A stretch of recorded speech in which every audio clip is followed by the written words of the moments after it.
Hello, Tiffany here. That's me, in case you were curious. I'm just kidding. Welcome to my quilting life, where I show you how to make a ginormous mess in your sewing room and then clean it all back up again.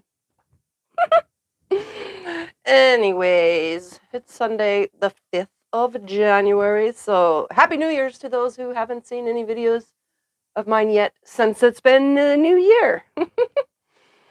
Anyway, let's see who's all heareth.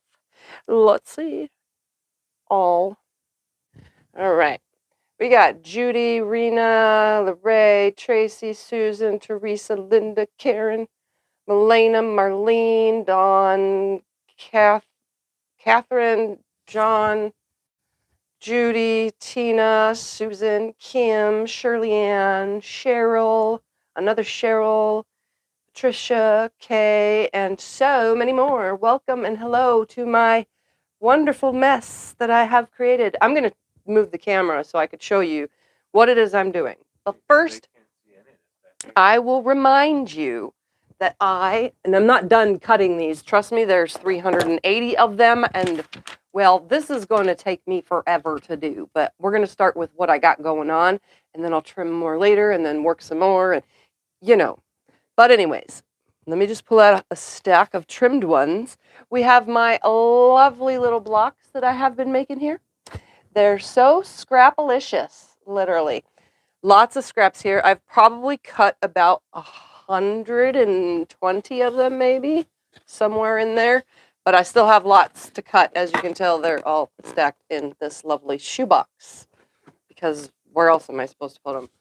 So I'm moving that out of the way because I want to show you. I said I was going to take each one of these. Let me grab just one. Well, two is good anyway. I'm going to take each one of these. They are not a specific size because remember my half square triangle here with the yellow on every single one of them has a yellow in it.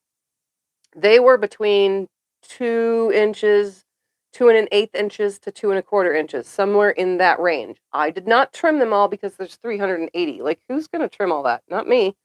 Because that would have been double trimming for everything. So then I added a 2 1/2 inch square cut in half and obviously mix and matched all my scraps and put one on each side of a half square triangle. And then I put a 4 1/2 inch on this side, half of a 4 1/2 inch on the corner right here. And then I'm trimming them all down just to their straight. I'm not actually squaring them because they're all a different number and it ranges. Reason for that is this is a multi-scrappy quilt. There's jelly roll strips right here in front of me. There is a whole load of them. And I'll show you in a second. So I'm going to take a jelly roll strip and now go on 2 sides and then 2 sides. Then I'm going to take that, once it's sewn like that, I'm going to put a ruler on it. That's one size, a one size ruler, and then trim it all to one size, but I'm going to do it cattywampus. It's not going to be straight, so I will waste some fabric. That is one thing I hate to do, but guess what? It's all in making a beautiful scrappy quilt, because this thing is going to have a lot of scraps. Like, there was a ton of different 4 1/2 inch. I tried to pull one of each, not 2 of each. So there is 2 pieces that have this on the end, but technically there was only 1 square. So just like the little 2 1/2 inch, I tried not to pull repeats. There are a couple, but I can't control that on 380 pieces. Jelly roll strips, however, I have a tub of them, and I told you I have a lot. I'm going through that right now. Not only am I making my own jelly roll, but I'm also getting 190 jelly roll strips out because I think that I will be able to split these in half and go around. If not, I'll pull out more and just put more because, that's what I'm going to do. So I have curated myself out of this, as I was saying just now, a jelly roll, which is right here. My beautiful array of jelly roll strips. There's 42 here, so whenever I need a project, this is the jelly roll I curated for myself based on this one jelly roll strip. There's 5 of them total, or 6. 1, 2, 3, 4, 5, 6. There's 6 of these total. So 6 of these made me my color palette of pinks, orange, yellow, green, blue, purple, and just because I needed it, gray. So there's my, here is, oh, don't, it's going to probably break. It's getting old. Here is my giant jelly roll tub. I'm still pulling from it. It was, every single one of these stacks was sticking up beyond the lid. The lid was sat down on it, closed it type closing. So I'm still got piles that I'm cutting because they are shredding, as every time I pull jelly roll strips out to replace something or pull something, or I need binding strips or something, they start shredding. So I'm trimming away the shred as I fill the bin back up again, pulling out my 190. I think we're at 137 now in this stack right here. We're working on it. We should have wrote it down. I forgot. But I'm going to literally pick up the camera itself and show more because that makes it easier. So there's my curated jelly roll from here to there. So I'm going to stack that up right now in a second. And then all this is going to be what goes around these guys. So I'm pulling out, I'm trying to get one of everything because some of these I have 2 strips of. And then here's my bin, in case you're wondering, it's that far deep, like I stick my hand in there. And just so you're curious, I do keep dryer sheets in this bin to keep everything from getting stinky.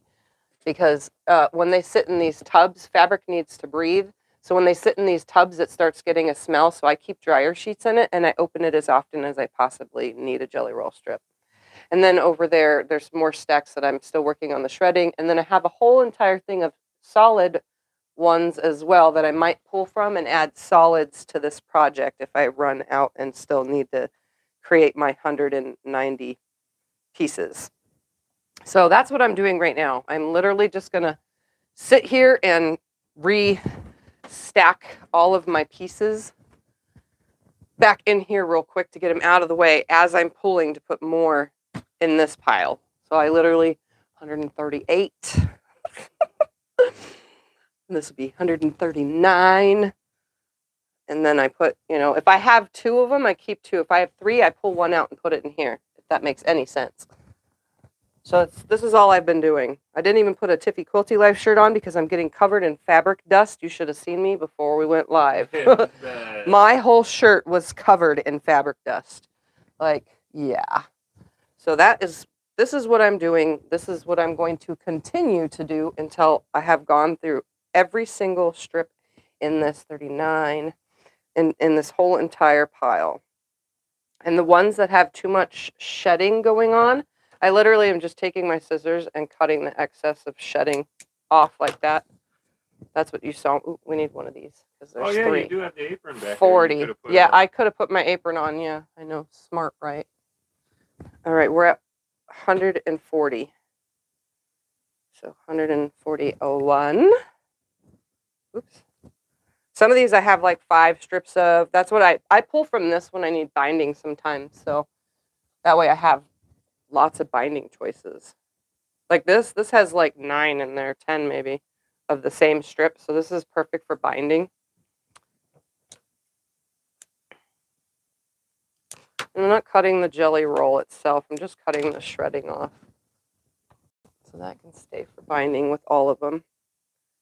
There's only one of these, so 42, right? I did 41, so that would be 42. This has lots of shredding. So this is all I'm doing. Come on. I'm going to start sewing today, too. I just need to get all this back in here, because it needs to get back in here. There's a variety of different brands of fabric, different designers, different everything, all right here. 42. Sometimes I have to restack them too because they're funky.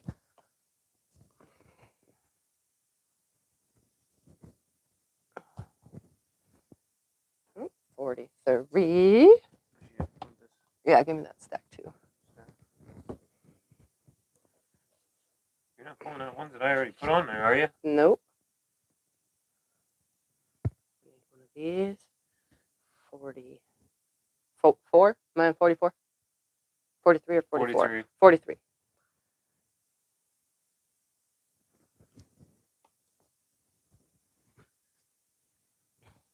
Yeah, I'm trying not to put any doubles. There's children's prints going to be in here. There's St. Patty's Day. There's Christmas. There's birthday. There's Halloween. It's a little bit of everything.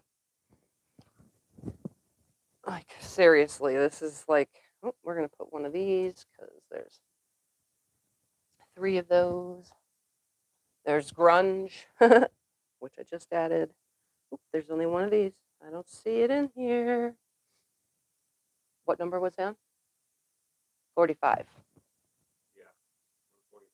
Oh, we're going to have some 46. We're going to have 47. I don't see this star. 48. I don't see this guy. Oh, no, I can't do that. Those are the same. And there's 2 of them. Where's one of these for sure?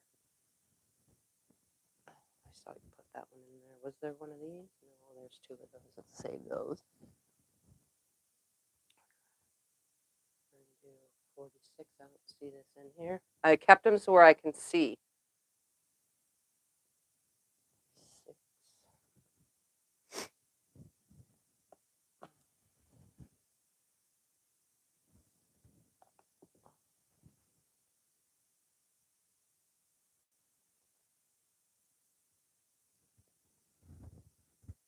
There's some shredding right here at this end. Take all that off.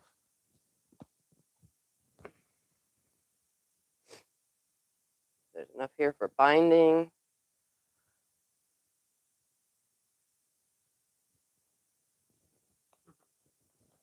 Wonder how big a jelly roll race all those would make.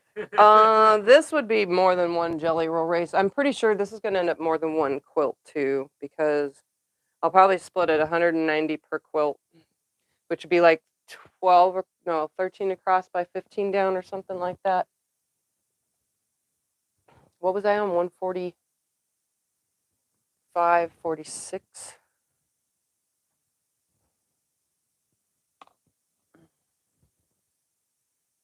There's 2 of each of these. I'm just going to keep all these. Nice.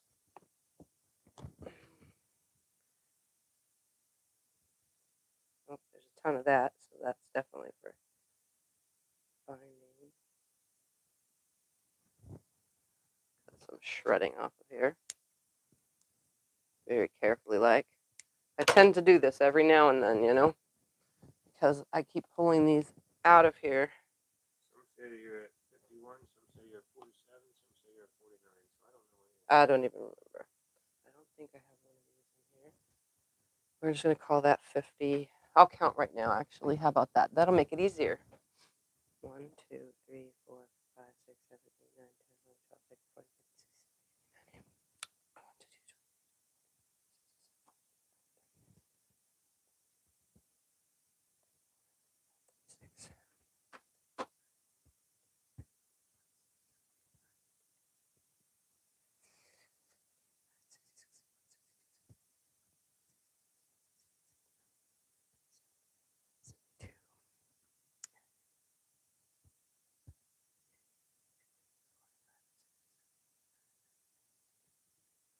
15, 16, 100, 1, 2, 3, 4, 5, 6, 7, 8, 9, 10, 11, 12, 13,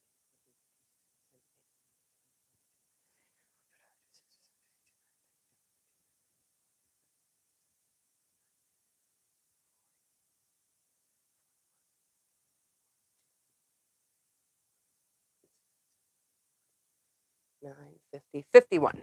151 is where we're at so far. 151.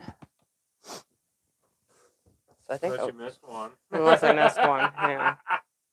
Oh, there's 3 of these. We'll pull one of those, so there's 52. There's a bunch of these. These can go for binding.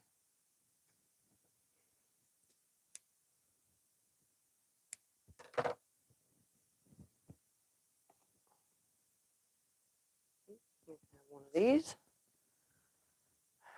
53. Are you over your fold yet?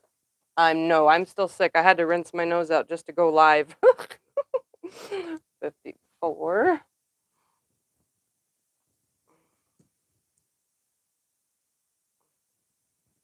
55.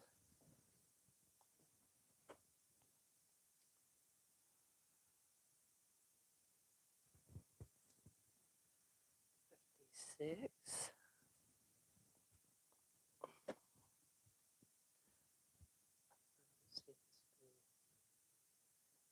57.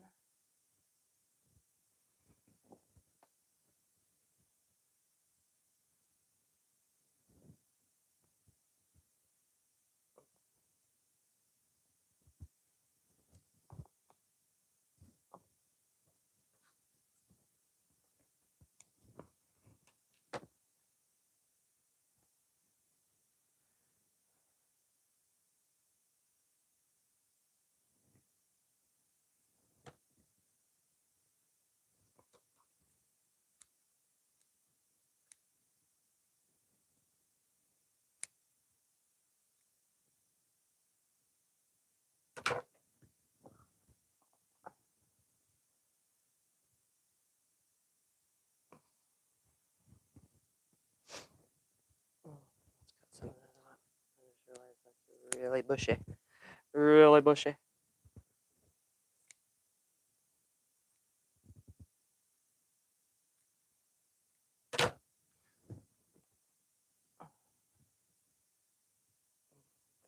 $58.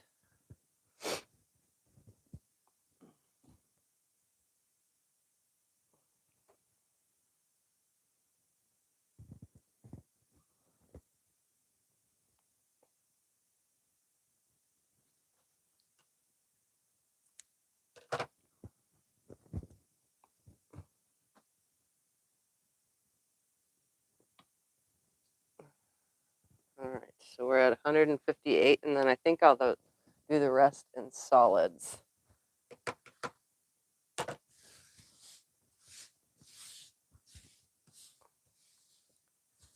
And then I'm gonna stack up my homemade jelly roll real quick.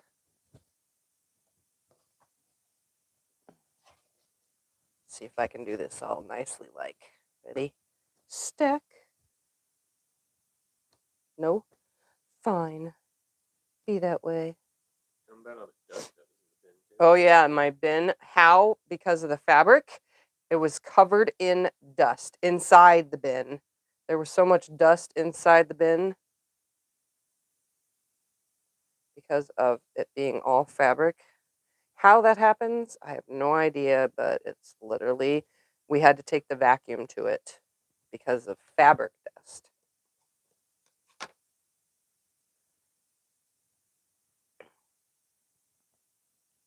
Yeah, it gets everywhere. Let's just say that.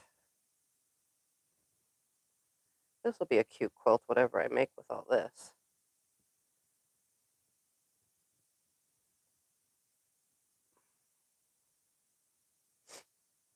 Nice and vibrant colors.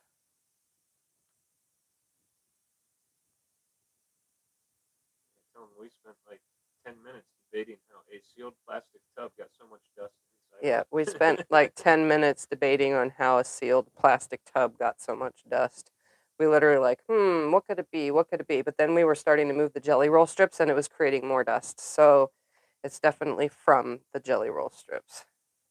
So I told you guys I had thousands of jelly roll strips. I literally just make these and then I create my own anything from them and I have fun with it. The only color I was slacking in is orange. There wasn't very many oranges to choose from for my wonderful stack here. But that's okay. I made it work. I just added an extra gray instead and an extra yellow or blue. I think it was blue. All right, so here is my jelly roll worth right here. A nice, lovely rainbow stack. Doesn't it look so pretty? It does. It's a beautiful color range. I'm going to do this with it, and then I'm going to take where's it at? A nice rubber band and go around it. Right here. And there's my jelly roll. I didn't roll it like they roll them, but I've made a jelly roll. So there's that. Perfect. All right, so now I need to, what were we at? 57, I think was the number. Oh, also tomorrow there will, excuse me.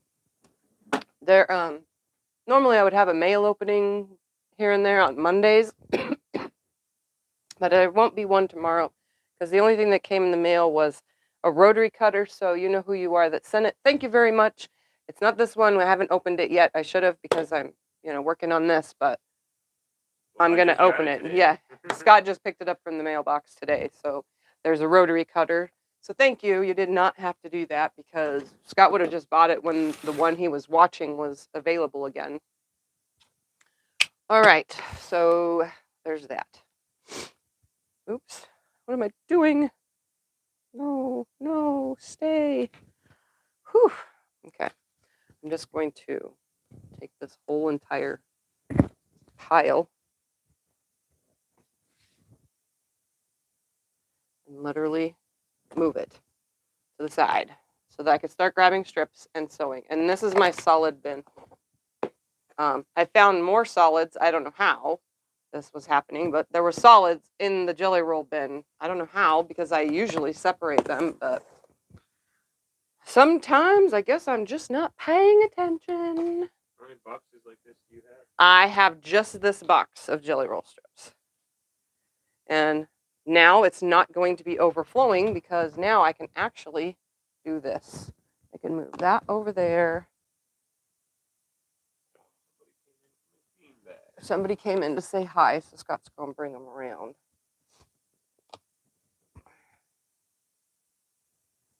I'm going to relay this out, making all these stacks nice and even.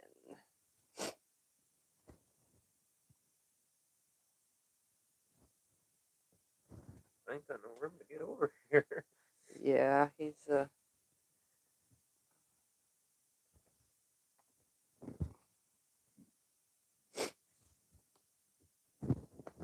okay, now the lid should fit a lot better.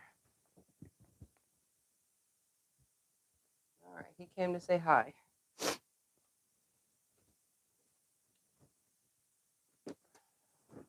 Hold on, I'm gonna. So here is the bin. Now it's level again instead of mounded taller than the lid. The lid should actually fit on it now. This is one of those under the bed boxes. You know? See? Yep. It fits better now. Okay. All right. Can we move this out of my lovely way and put the whole thing right here in the middle of the ironing board? Okay. Mm-hmm. That way. It's pretty heavy, don't you? Just want me to put it on the floor? Oh, well then, yeah, put it on the floor and put the lid on it so that Thumpy doesn't get in it. I'll leave the room in 10 seconds. He doesn't stay in here, you know that. Just pick it up, put it on the floor. Oh, these are children's prints. We forgot to add these. Huh? No, I kept all those together because they all go together. I told you that. I showed you that when we were. Oh, going yeah, the through it. baby fabrics. Yep. Yeah. Okay. Unicorns and babies. Shoot, they could go with those butterfly ones you have right there. Okay.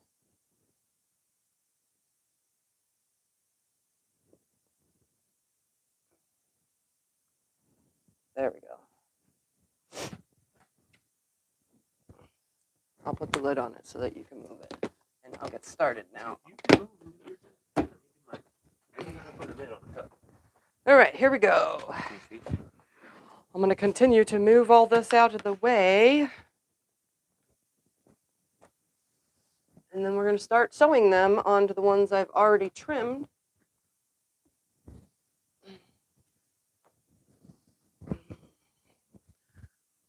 hopefully the size, whatever size this, becomes, will be easy to, Did you start out cutting all the sizes that you have now, or did you start with just a couple sizes? what do you mean? Did I start cutting out the sizes that I have now, or did I start with a couple sizes? So when I cut my scraps down, if it is a selvage to selvage cut, which would be what a jelly roll strip is, then I will cut jelly roll strips.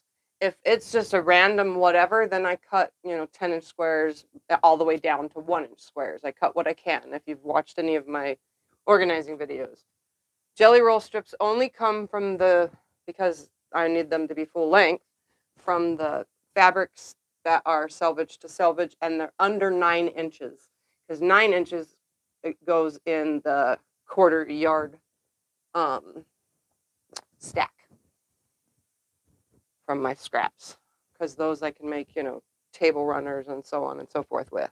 So if it's under 9 inches, I always cut jelly roll strips, unless it's a pretty fabric like a stripe or something, as you saw, and there's a ton of the pieces, then I'll cut a larger amount. All right, now we need this. I'm going to grab out just one stack to start with. I'll move that to the side for now. Move that to the side, and we're going to turn the sewing machine on and start sewing one at a time. So it's going to be a cut, sew, cut, sew, cut, sew kind of thing going on. You don't need to move the camera closer unless they want you to. So I'm literally going to cut the selvages off right here, toss it into the oops bin, open, sew one side, cut it to size, sew the other side. Oops, I didn't even get the whole selvage on that.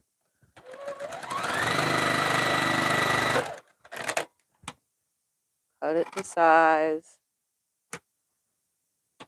Let's just do this the rotary cutter way, because then it will be nice instead of the scissor way. I mean, I did put a fresh blade in that last time, so now I'm going to take it, sew it on the other side, and then each strip will go hopefully around 2 pieces.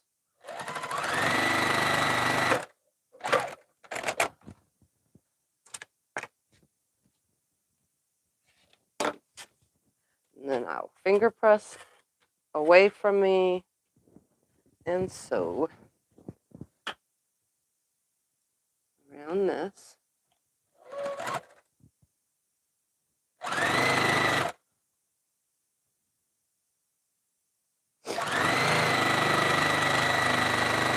If not, if I don't get what I need, and there's not enough, there's not going to be enough, I can tell right now, then what will happen is I'm going to take all the leftover pieces from this whole entire project and make a jelly roll race. And then we'll see how big it'll be, because it'll be half strips.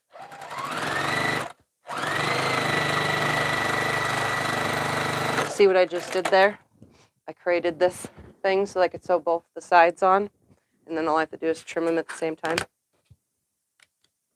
Just like that. And then, yeah, that's not going to make a whole nother block. So all these pieces, we're going to have to pull more out of that jelly roll strip bin.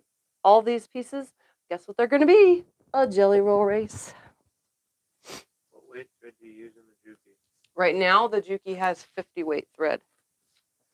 All right, so here is one block, and then I'm going to be cutting them wonky. So that's like, how big is this? Are you sewing the sides first or just all around? Sides first, and then top and bottom. So it's about 8 inches at this point. They're all going to be about 8 inches. So they're going to get trimmed wonky anyway, though. All right, next strip. Oh, here, you can hold this up so they can see. Yeah. Block numero uno. We don't even need to press it right now because I'm just making a ton of blocks.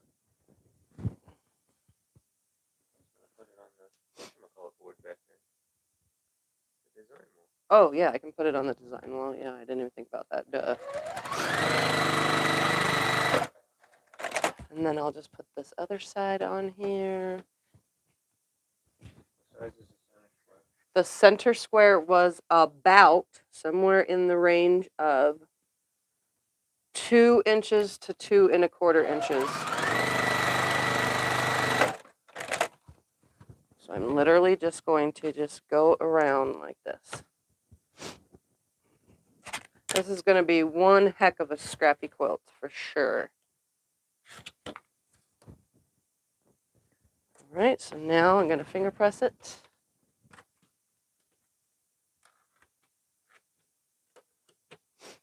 Go down the 2 sides.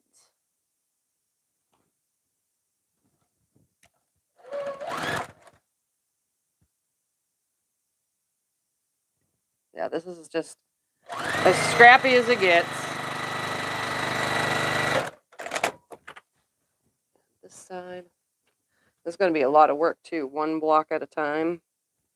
I mean, I could chain piece a bunch of them all, that specific part, and then cut them all and then chain piece. Or I can just do it like this, one at a time. What's a jelly roll race? A jelly roll race is you take a jelly roll, those rolls that you see at the quilt store. You take a jelly roll and you sew them all together end to end to end to end, and then you sew them in a race, which I don't know how soon I'll get to it because I'm in the process of filming another video, but I actually have a take on a jelly roll race that I already made. It's hanging in the closet, but it's in Christmas colors, and Christmas is totally over already. I want to make it in a cute colorway, so I was going to show you guys how to make an awesome jelly roll race quilt. Oh yeah, this one's about 8 inches also. Anyway, this is what I'm doing. Yeah, there's not enough. So I'm going to have this much started towards a race. And I need, oh, I have one more piece in here. Tissue. I cleaned my nose out and the rest of it's running now. I probably should have gave it a minute before going live.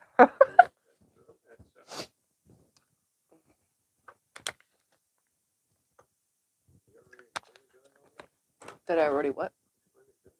Yes, I explained the jelly roll race. You hook them and you take the roll, you hook them end to end to end to end, and then you sew. Once they're all hooked, you sew down, hook both sides together, sew all the way down it. Hook both sides together, sew all the way down it, and just keep going until it's the size you want.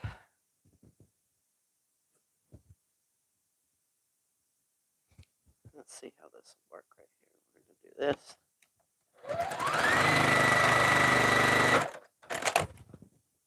This end. Jim put a link in of a jelly roll race. But since I like to beef things up, I'm going to beef up a jelly roll race. I'm not sure if I'll do it live stream or if I'll do a made video and edited, only because it has a lot of steps, but it's still racy. Didn't you make a video just yesterday coming out this week? Yeah, I made a video yesterday. So I'm in the process of filming. I just need to edit the video, and then you guys will have a new video this week from me. You're going to love it. I love it. I need this thing. This will help me because my finger is already sensitive. You're going to sew the ends straight or at an angle? I sew them straight. Sometimes I sew them at an angle. Sometimes I add diamonds. Sometimes I add whatever. Thread on that cotton or polyester? It's cotton thread. It's Essentials thread by Connecting Threads. You can find it at Connecting Threads. They sell 6 packs, 10 packs. It's my go-to thread now. Well, for this machine. The other machine, the other Juki, is the same exact machine. It would have eaten it all up.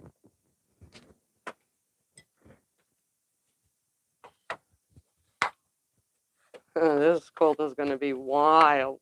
This is going to be so wild.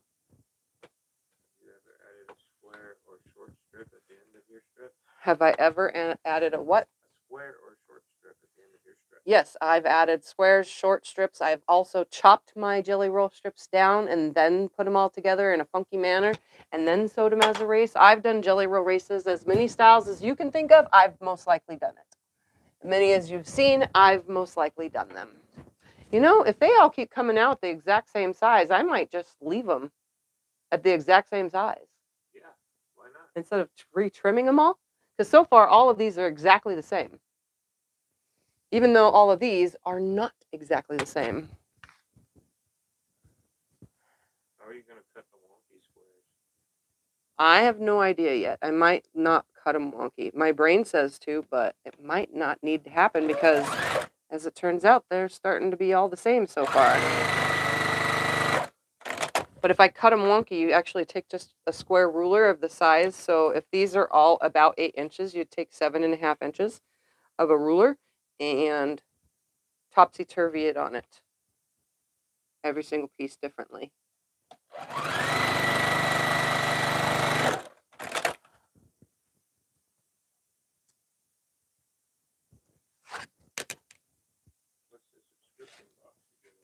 The subscription box I get every month is OpenGate. OpenGate Quilts backs. Scott put a link in. I love the box. I love the projects so much they hang on the walls. Most of them. Sometimes I auction them off, but most times I keep them because I love them. They're wall hangings and, you know, they're easier to store than the bigger quilts.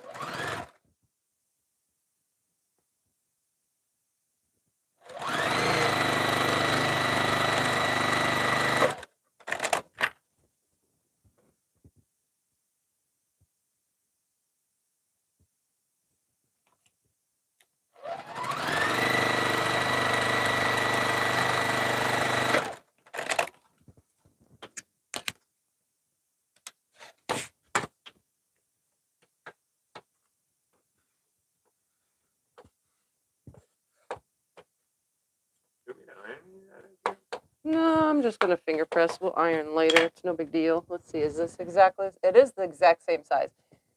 Yeah, I think I'm just going to leave them all regular squares because there's no trimming needed so far. That's so weird that they would all come out because when I was cutting them down, just kind of straightening the edges, they're all within the between 4 inches and 4.25 inches. It's kind of weird. But hey, you know what? It saves me work. Then that's a plus because there's a lot of blocks here. And now I'm doing the one at a time deal. Would I do this with a crumb center? Yeah, I would do this with a crumb center, but I rarely do crumb quilts anymore, like ever. I used to. I actually have a bin somewhere in that closet, I think, of crumbs. This is my pressing tool that you can find at tquilts.com. Scott put a link to T-Quilt's channel where you can find her tquilts.com website.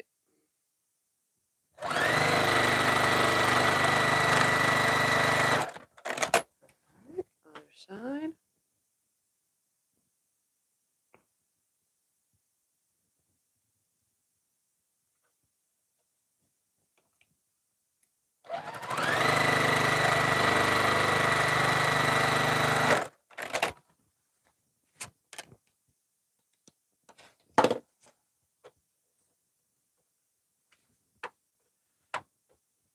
Going a lot quicker than I thought it would too. I thought this was going to take too much time.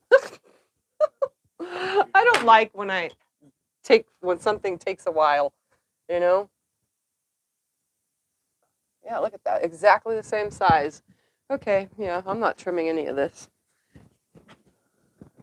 Screw all that nonsense. I'm just going to keep on doing what I'm doing.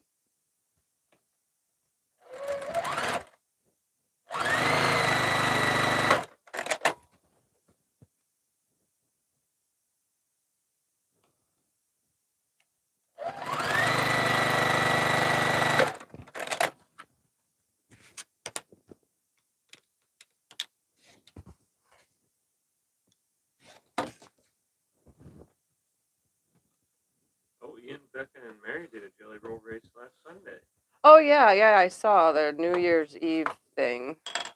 They were doing jelly roll races. Oops. Be nice if I put that right sides together. You guys, sometimes I lurk on those channels. All of my friends' channels. I don't watch a lot anymore because I find my own things to do. I get myself caught up in other things, and oh wait, it's time for so and so to be on. They said you would win. Yeah, I probably would have.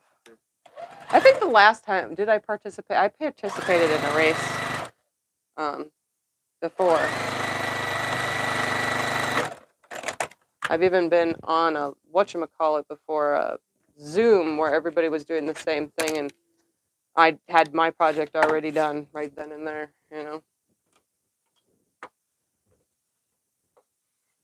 I wouldn't say I'm the fastest sewer out there, but, I'm pretty quick. I know I am.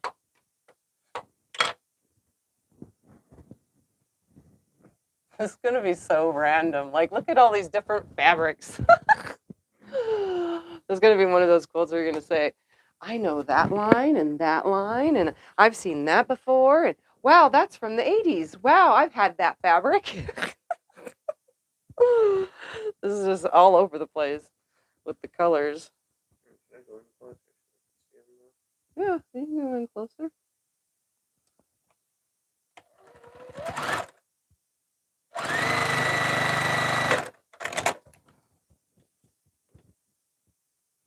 This is too much fun, let me tell you.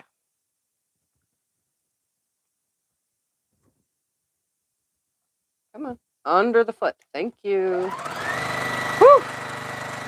I was fighting for that one, man.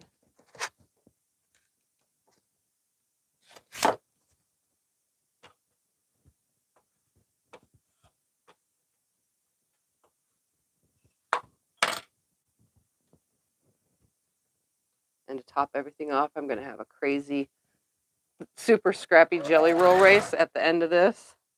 But I'll have to, yeah, I'll have to add some kind of accent color, though, to bring all of these funky colors together, or else it will be out there, like this quilt's going to be a little out there. But the yellow brings it all together because every single center is yellow.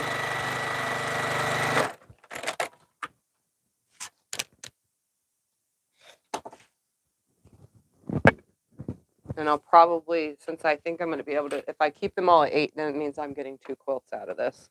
If I keep them all this size. So that means I can put a yellow border around them and then another fabric all the way around that and make myself 100% matchy scrappy. Because if I grab a yellow and border it out, it will, or sashing even, yellow sashing in between. That'll work. See, I'm thinking all sorts of thoughts,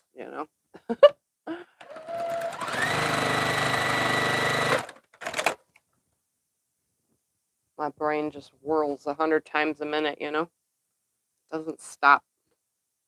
Which kind of sucks. And it doesn't at the same time.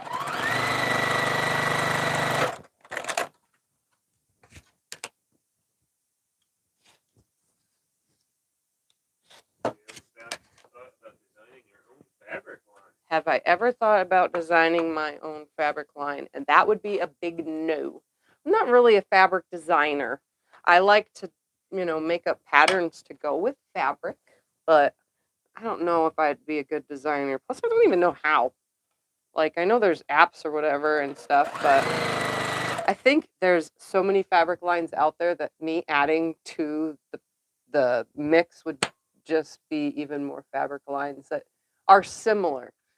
There's already a ton of flower fabrics, a ton of leaf fabrics, a ton of Christmas fabrics, a ton of Halloween fabrics. There's so many kitty cat fabrics, dog fabrics, you name it. There's a little bit of everything already out there. I don't know what I can do different to make something even more different than what's already there.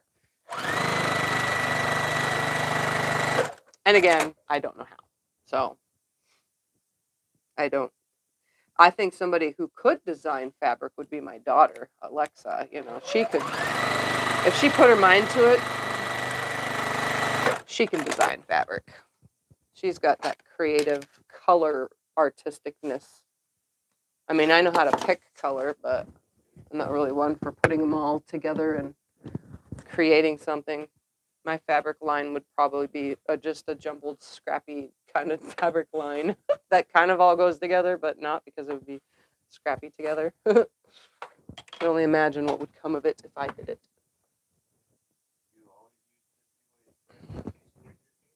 No, I do not always use 50 weight thread for piecing with my Juki. I did use 40 weight for a while and a bunch of other stuff, but lately it's only 50 weight. I think it stays thinner. 50 weight is thinner than 40 weight. It's skinnier. So, you know, having a 50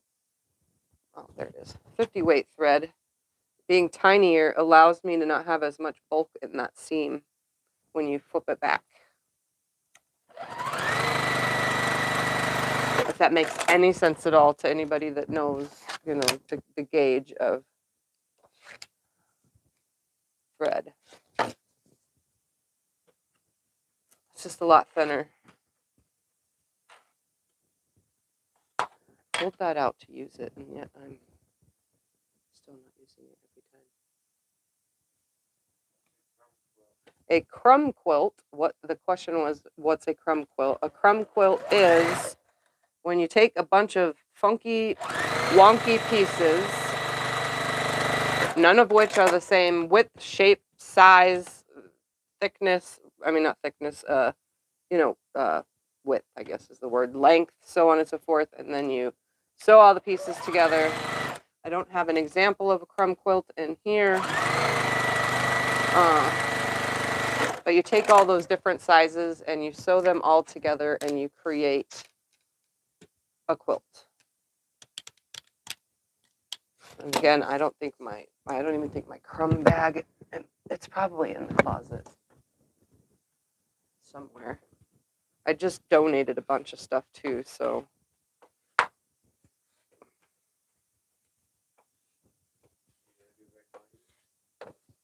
No, I don't know what binding will this be.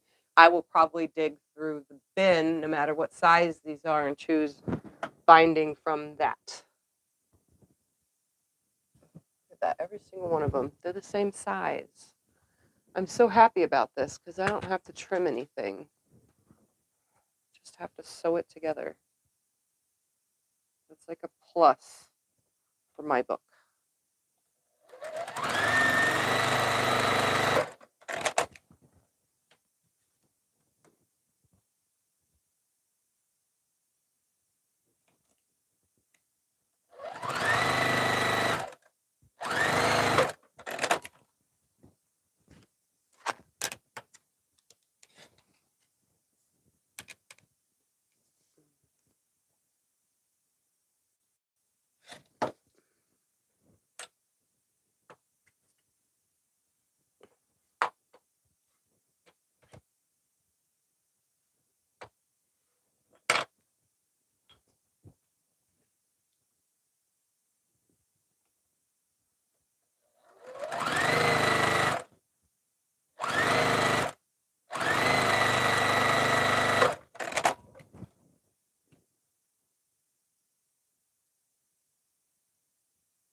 So that one a little on the wonky side.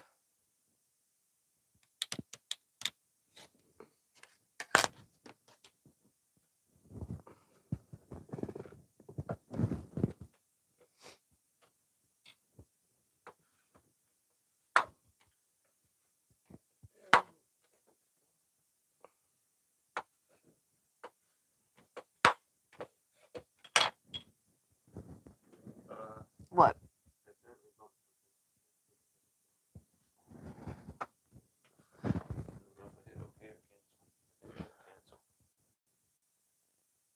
Sorry, guys. Scott hit the screen accidentally moving the box. Hopefully it didn't kill out the live. Still there, people are commenting. Okay. No, I'm not there. Put this over here.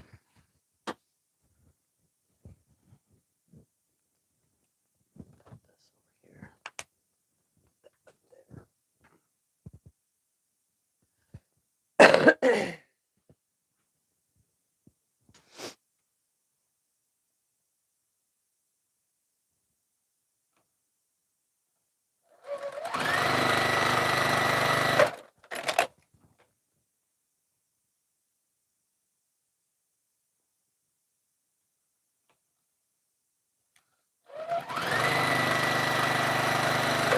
And I also have enough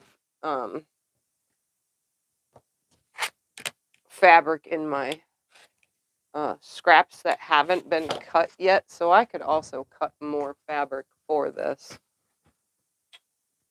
Because apparently I only need like 20 inches or so, 22 inches. It's more than the, yeah, because that was the half. So I need 25 inches or so. And I have another bin that's filled with leftover Jelly Roll pieces.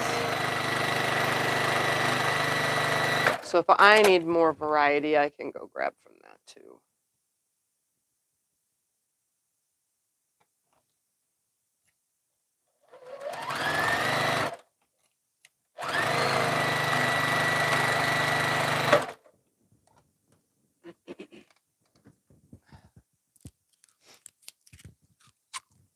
You need anything? Water? No, You need another cough drop? no.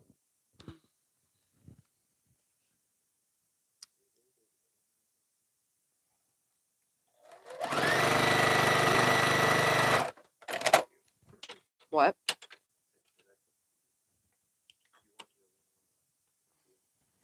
Okay.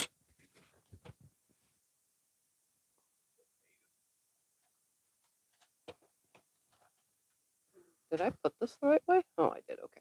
It's one of those almost tone on tones.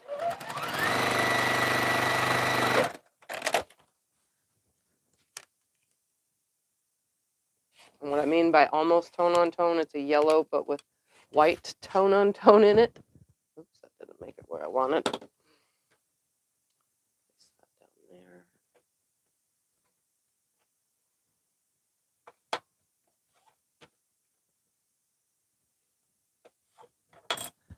Trim right here.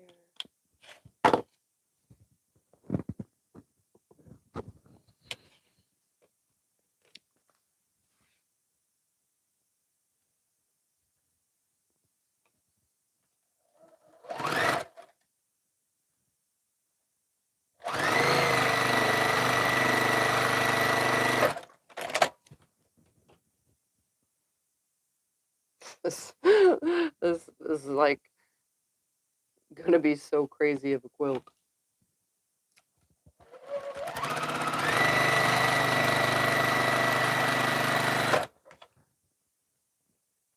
It'd be beautiful and awesome. This is definitely a use all of your scrap fabric kind of thing here going on, you know? Like, those don't even go together whatsoever. They don't match. But, you know, I got that little bit of yellow common color throughout this. That's it. Yeah, it might be something. If I split this into 2 quilts worth, I can just add sashing. I think it will help it. Oh, see, that one's shorter by like 1/8 of an inch. But guess what? You know me, I can make it work.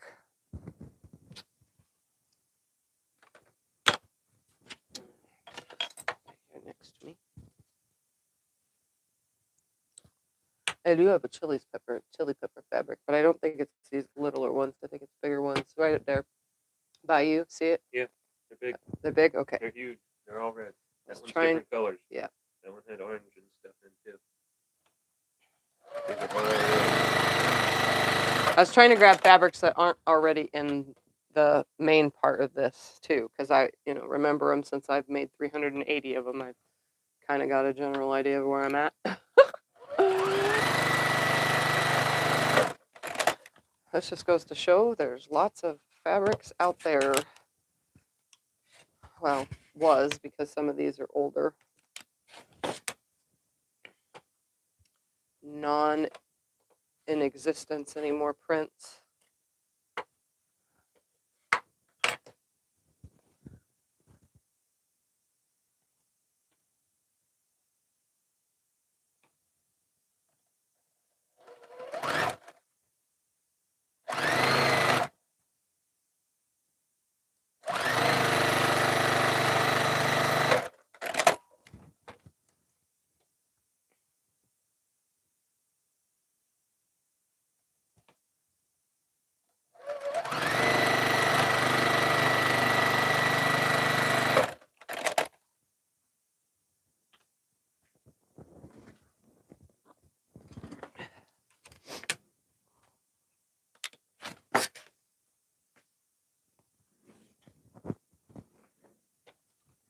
Route 66 and Red Hot Chili Peppers.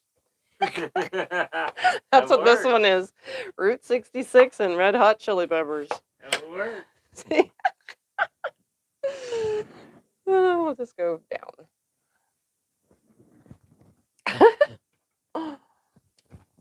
We're going to put children's trucks and stop signs with butterflies. Telling you this is going to be one heck of a quilt. I'm already getting kicks out of it, mixing these fabrics up.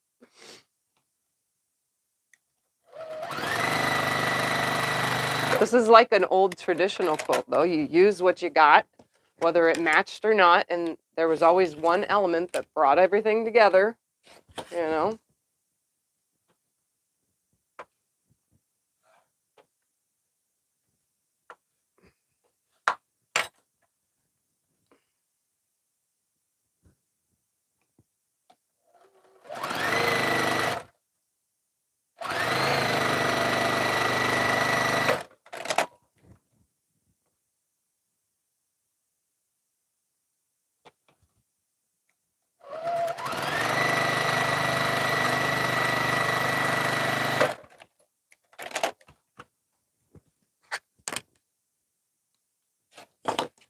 I Spy Scrappy quilt. Yeah, I Spy Scrappy quilt for sure.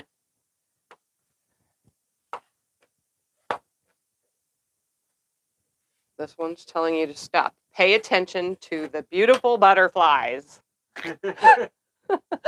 Stop for butterflies. Butterfly crossing. Oh, that is cool. Heck yeah. This quilt's gonna be pretty big. That's what I said. I'm probably going to split it into two. Yeah. And make two quilts out of all this.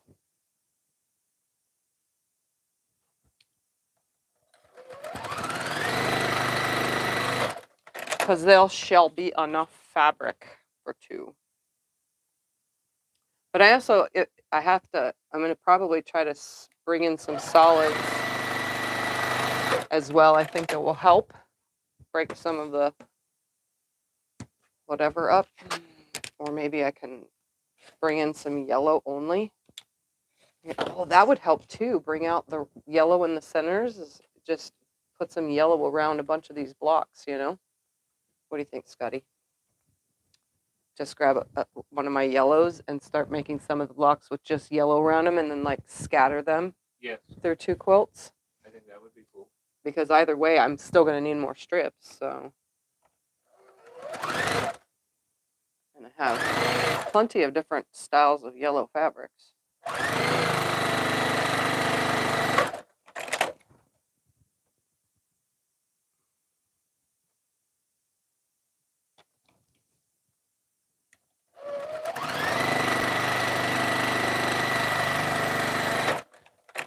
What do you guys think out there?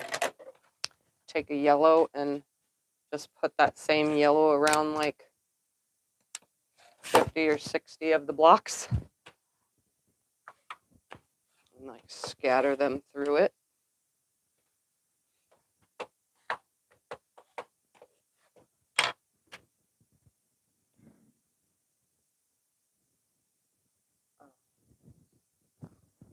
Look at that. Next. Come on. If one person said yellow would be great. It would, right?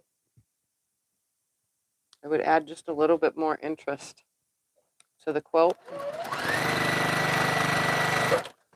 Bringing out the yellow that's already in the center. Yep, a lot of them are green.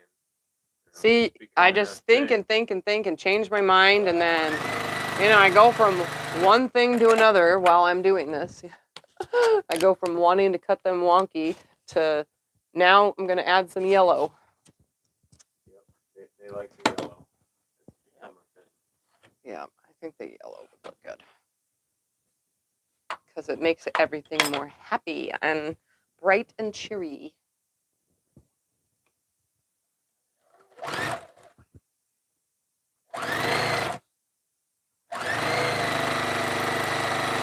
He says, but Daddy, I'm on meow duty.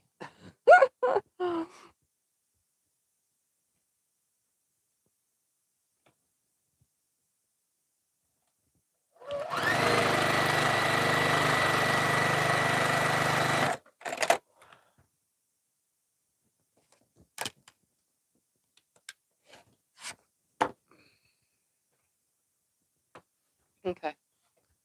I can see the comments. Sort of. Would it be a narrow section?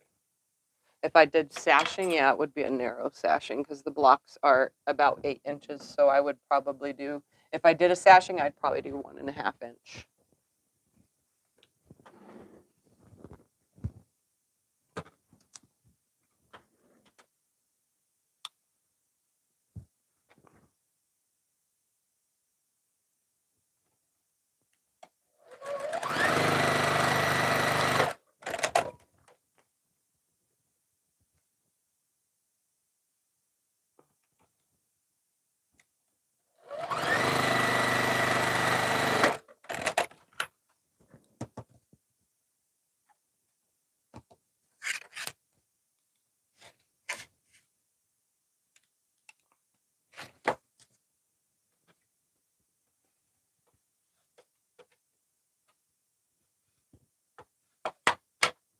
We'll see.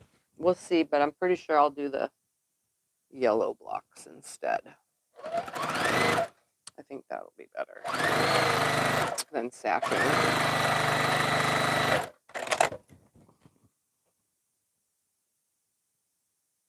Never know, I might change my mind again. Since I've changed it like 30 times already.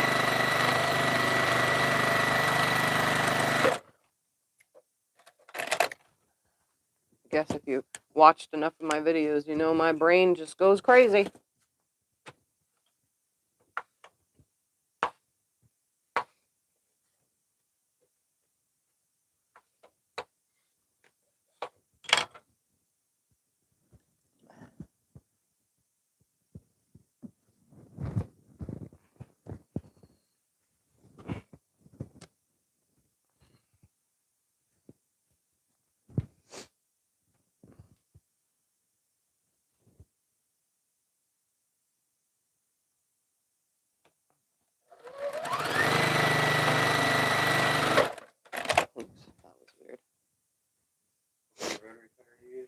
What kind of rotary cutter am I using? I am using a Martelli rotary cutter.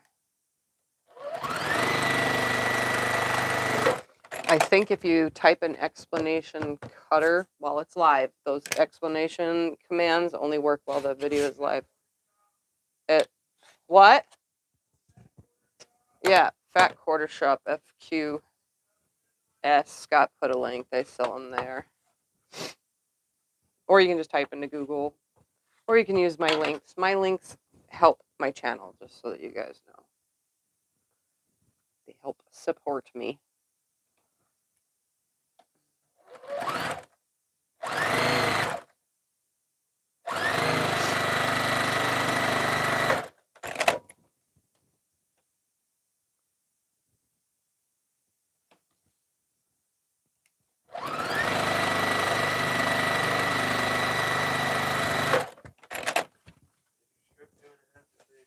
my strips are 2.5-inch strips. They're 2.5-inch strips. What batting do you recommend for fluffy puffy quilts? What batting do I recommend for fluffy puffy quilts? Polyester, like a 4 or 6 ounce. If you really want it puffy, I'd say 6 ounce. If you want semi puffy and you're trying to create some really cool like definition, but in a lighterness of it, then I would say use a 4 ounce. And yes, polyester batting, if you buy like on Marshall Dry Goods, it'll tell you if it's 4 or 6 ounce. Or regular 1/8 of an inch. They have 1/8 inch and then 4 ounce and 6 ounce. But those are the types of batting that are sold. At least from me buying batting all these years for polyester and stuff, which I mainly use for show quilts.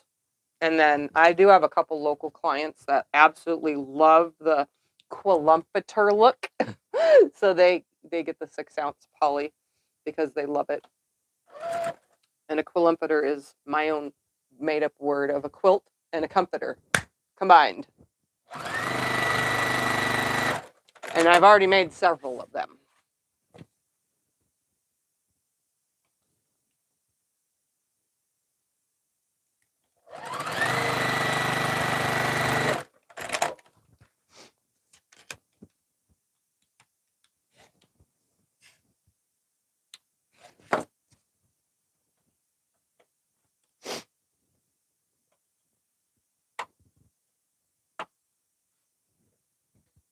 I just realized that this little piece right here, this little piece is the same as this big piece.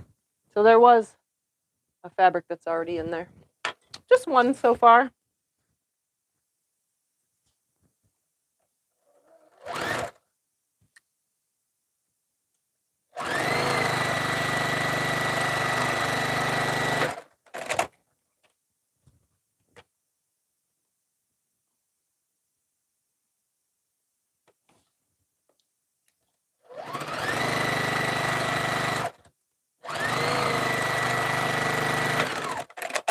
This fabric was definitely a starched fabric because it's stiff, like I starched it when I made the last project using it. I think I used this on a house is what I did. I starched it so that I could have a house because it's like a tree.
So is cotton batting best? Cotton. Okay, so the question is cotton batting the best? This is personal preference on batting. There's silk batting, there's bamboo batting, there's wool batting, there's cotton batting, there's 80/20, which is half cotton, half polyester. Then there's polyester batting. Then there's half bamboo, half cotton batting. I don't know if it's half and half. It's like 60/40 or something like that. And then I think there's wool mixed with one as well. But yeah, there's a bunch of different kinds. So is cotton the best? No, not necessarily. It's your personal preference. How do you like the drape on your quilt? How, when it drapes over the bed, or when it drapes over your body. But that could also depend on how tightly your quilting is quilted. If you have a superly tight quilted quilt, like I have hanging on the wall behind over there on the other side of the camera, it's going to be a little bit stiffer, so it's not going to drape as good. But then there are some times that I have quilted on the Longarm, super heavy quilting with cotton batting on the inside of it, and it was still drapey. So is cotton the best? personal preference. It's up to you what you think you like in the quilt. How hot do you want your quilt to be, or how cool you want it to be? It depends on the quilt and what you're quilting on. Yeah, it also depends on the quilt and what you're quilting on it. Are you making a black quilt, so you want black on the inside, black batting? Well, they only make that in 80/20. They don't make 100% cotton black batting. Well, not that I have ever found, but I've looked forever. Trust me, they do not make 100% cotton that I've ever found. So, I mean, depends on what you're going to use. I don't know anything about silk batting. I know that it exists. I've never used it. I don't think I'll ever use it, but I don't even know how hot cold that even is. So, the question is, what do you like in your quilt? For the best quilting results, that depends on what you like, because every single type of batting I've ever used, I have great results with all of them. So, Does poly mess with your tension? poly does not mess with my tension, no. The only thing I have to change I've had a couple clients who want polyester batting inside of a quilt that's made with batiks. On the top and the back has been batiks. The only thing that it changes is I have to put a fresh needle in, for one. And number two, I have to put a spoon foot on, because something about batiks, they'll shift, especially if they're not starched. They'll shift as I'm quilting over cotton batik fabric with the polyester in the middle and cotton batik on the back. It'll start shifting and then they'll start folding over. I don't really have that problem with cotton top fabric with polyester batting and cotton back fabric. So that's the only time I've ever had any kind of issue. But yeah.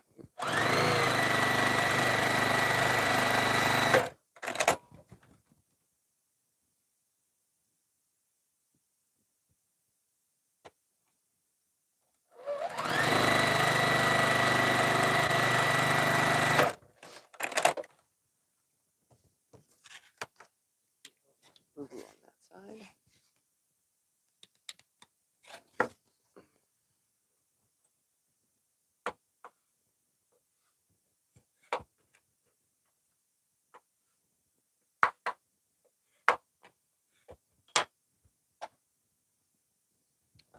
Go this way, this one.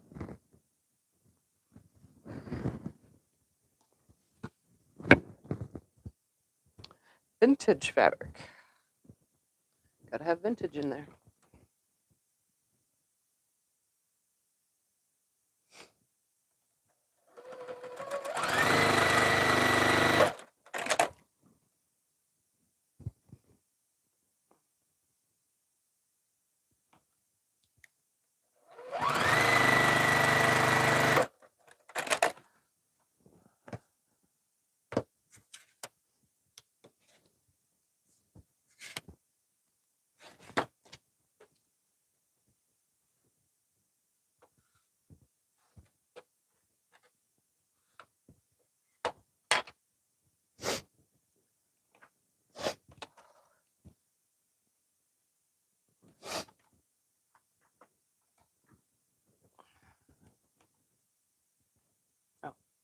Gotta make sure it's the pretty side.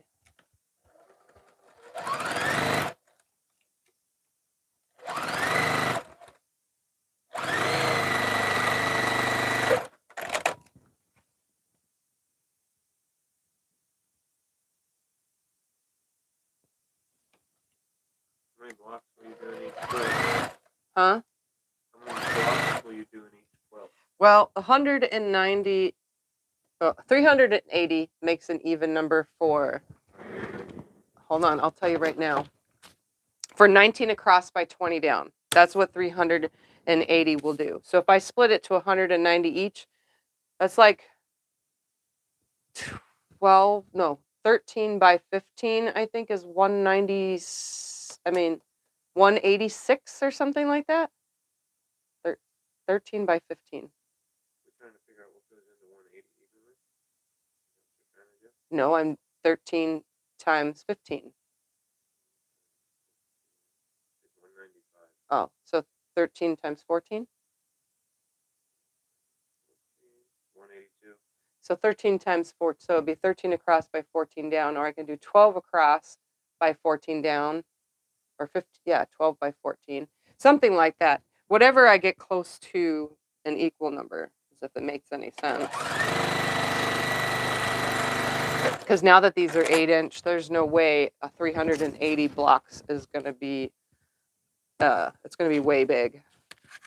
Because 380, if they were at 4 inches, would be, if they were 4-inch, they would be 66 by 70. So now that they're 8-inch instead, that's way big.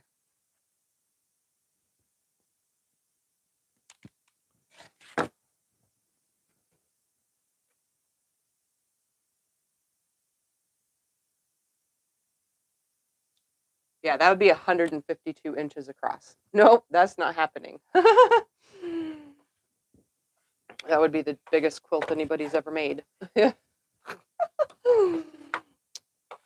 I'm going to have to split it in 2. They don't have to be equally in 2 either, you know? They can be unequally.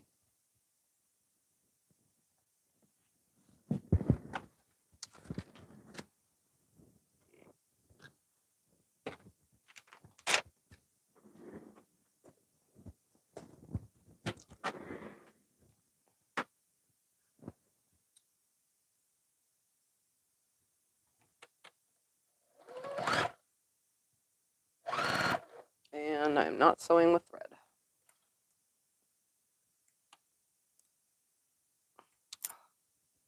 Because it tangled, that's why. Not sewing with thread. I like that. I'm sewing, just not with any thread.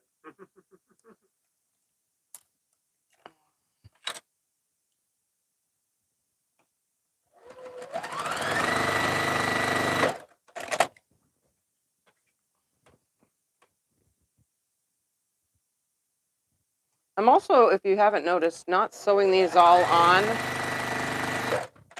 the same. So sometimes I'm sewing the 2 sides on this side, and sometimes I'm sewing the 2 sides the opposite way, so they're just getting moved around. I guess it's making a different look, so that they, you know, I'm not grabbing them and sewing all these in this exact position. They're getting sewn starting this way, whatever way. And they're still being alternated so that there's a straight seam against double seams.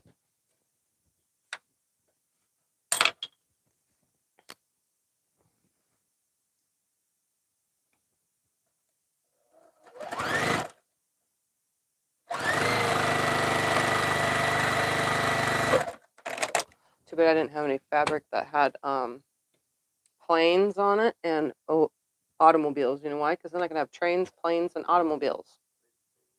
Yeah, because this one has trains. That's a good movie.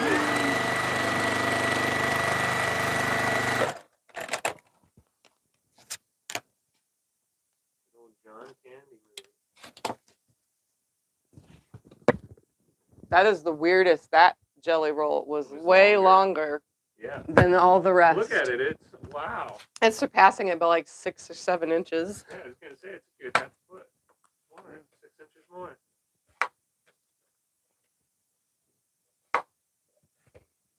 Some fabrics are bigger than others. Not all. This is how you know not all fabrics are created equal. Start sewing every single brand that you can possibly get.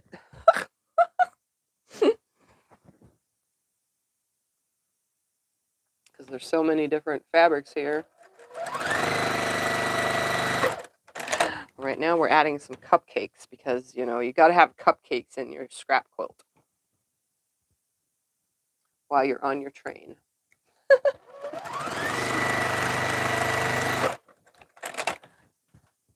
In your wheat field, because there's wheat somewhere right here. Where did it go? It's up here already, didn't it? No? Yeah, right here. My wheat field. Next to the roses. You can create a story out of all this. That's even funnier. Scrappy quilt with a story.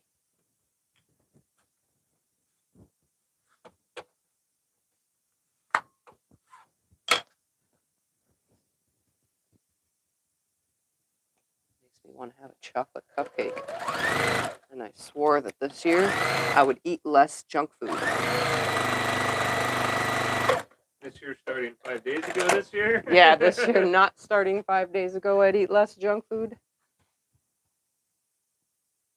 Scott just wants food. He doesn't care what it is.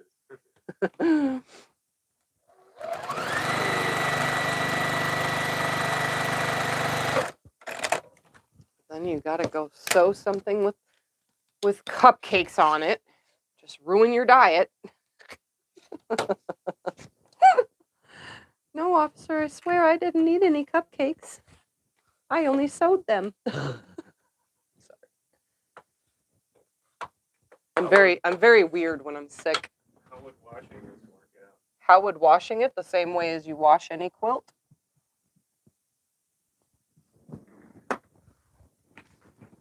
Its first wash, I would put color catchers because I have no idea, because some fabrics were donated to me and some were because I made quilts and had leftover fabric.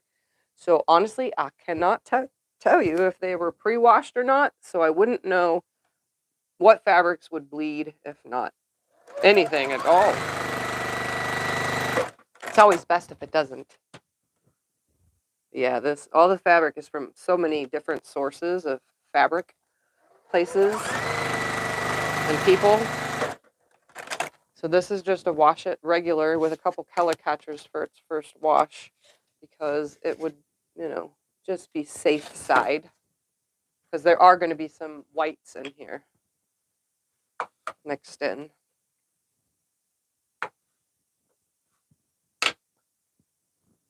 Oh man, I got the selvage in there.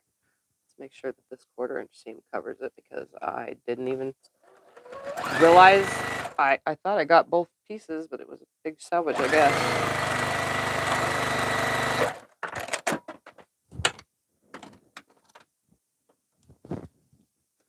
Everything's falling because this machine vibrates so much.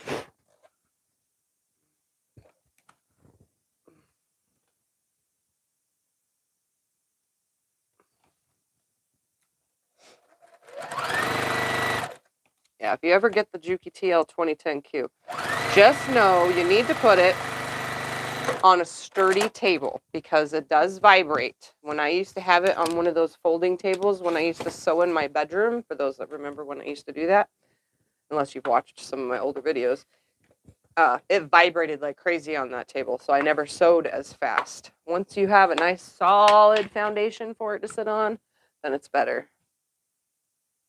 And look, I cut that with the selvage, so you can't see it.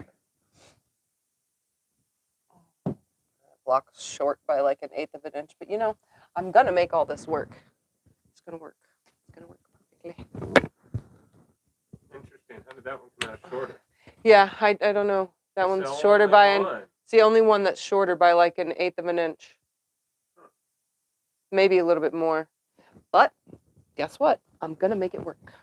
And if I added sashing, for a fact I was gonna do sashing, I could make it work by that. Because adding sashing, you can make anything work. There's secret ways to make your quilt. If not all the pieces are exactly the same size.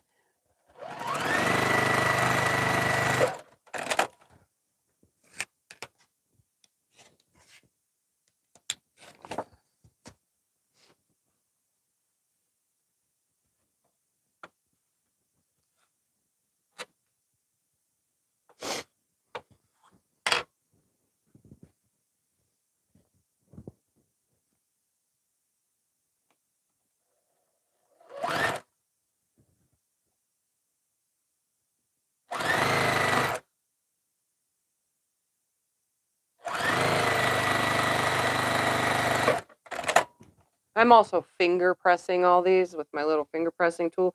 So technically, some of them can be off just because I'm finger pressing everything. So once they get good pressed with steam from the iron, then they should lay a lot flatter.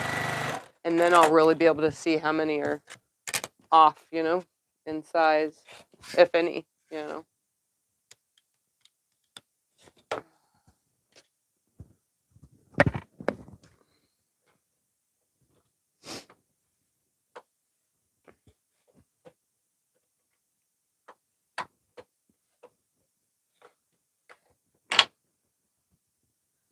guess I can go up now. My brother is a SQ9285.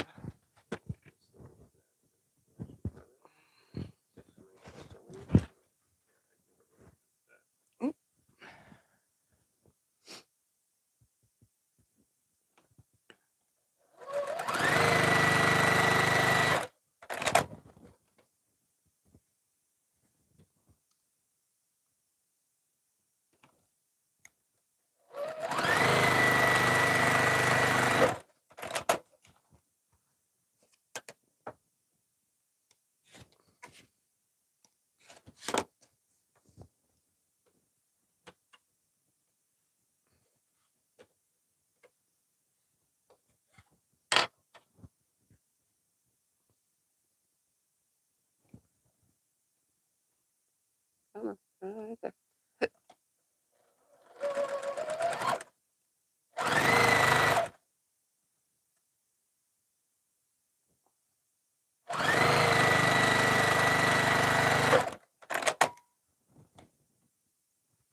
Eventually, I'm going to run out of bobbin here because I was filming yesterday and I changed the bobbin earlier on in the filming.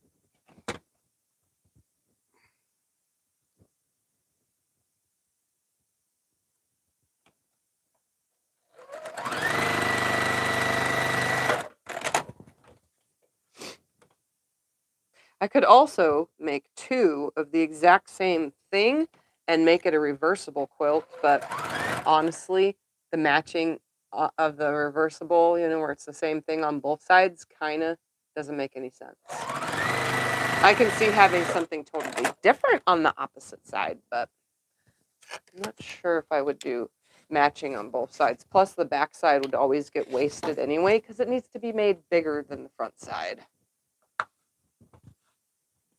What would be a good throat size on a domestic sewing machine for quilting? What would be a good throat size on a domestic sewing machine for quilting? Well, the TL 2010Q or any of the TL series of Juki have nice throat space. The Brother version, the Janome version, and the Baby Lock version all have the same amount of throat space. Then there are other machines that are embroidery and quilting.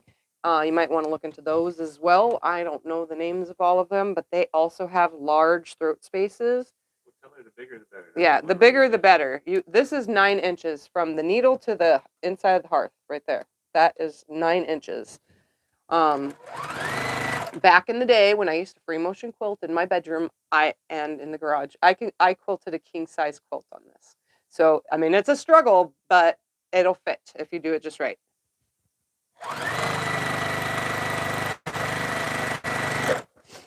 And if you have an extension table and turn your machine sideways, you can actually free motion quilt like as if it was a long arm. Well, she's talking about a long arm machine. Yeah, a long arm is you want 18 inches or bigger for actual long arm. If you are looking for a long arm machine, there's tons of different brands. I have a King Quilter, which is 18 inches. And since I'm short, that's more than enough for my hand reach. So there are times where I'm working all the way at the top of the throat space, where the bar is, the needle comes up, and I'm tippy-toeing over to make sure that I can see what I'm doing.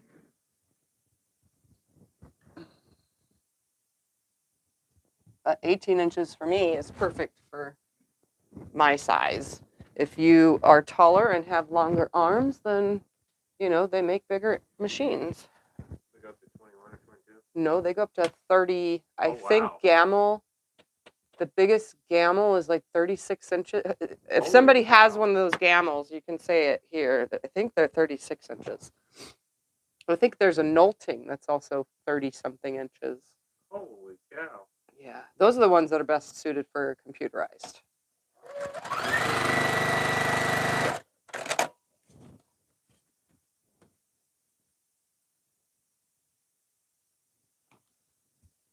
Because the reach on something like that, I mean, if you guys have ever watched Natalia Bonner on YouTube here, she's a quilter. She does free motion quilting on the Longarm. Hers is a 22-inch, and I've watched a lot of her videos. She still reaches good on a 22-inch. I've used Becca's machine. So Becca, my friend here on YouTube and in real life, but she's on YouTube as well if you want to see. She has a I was going to say Gamma, a Handy Quilter Avante. I think that's the one she has, and it's 20 inches, and I felt like I was reaching on that as well when I was at her house.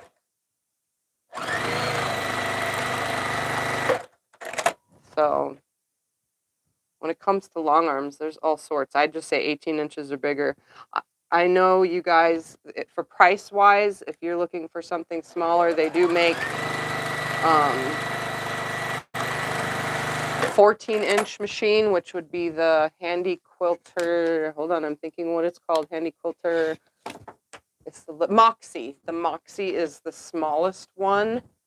Don't expect to have that one computerized. I don't know of very many people who have that computerized because there's not much space. Because that leaves you only like 12 inches of quiltable space. But they work for whatever you need, for whatever house size you have, you know. And my long arm, one of my long arm videos, it goes through what is a long arm and how much space do you need for a long arm and so on and so forth.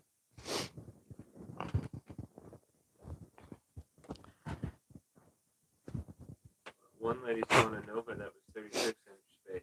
Yeah, I knew some of them. It was amazing, but so was the price tag. Yeah, the bigger the machine, the bigger the price tag, that's for sure. The Handy Quilter Forte is the one I wanted. That one's 24 inches. When me and Scott were shopping for long arms before I got my King Quilter, I really, really, really, really wanted it so bad.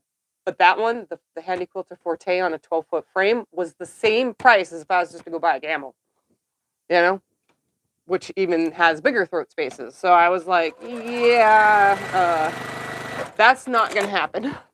But that was the machine that I did want when I first got the long arm I currently have. They said it's more than their Yukon. It's what? The price is more than their Yukon. Oh, yeah.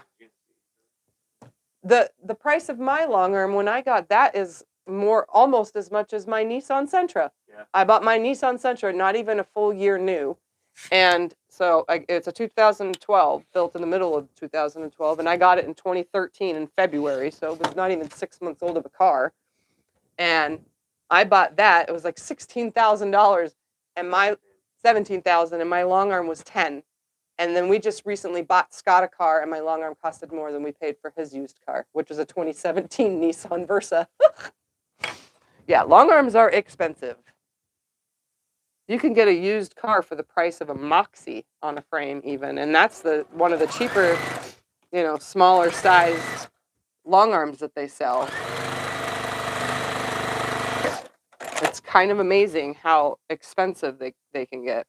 And if you get computerized, even if I computerize mine, it's another $10,000.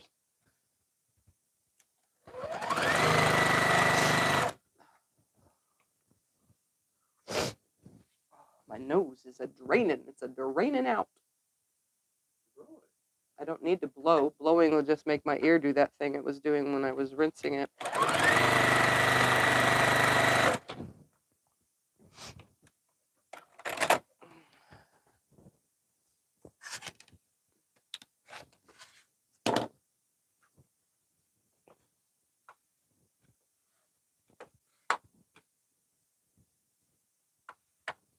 We got school bus, so we got trains and school buses. There's school buses on this one. That works. So we got an automobile. I don't think we have any planes, though, on any of this fabric. Tractors, trains, trucks, buses.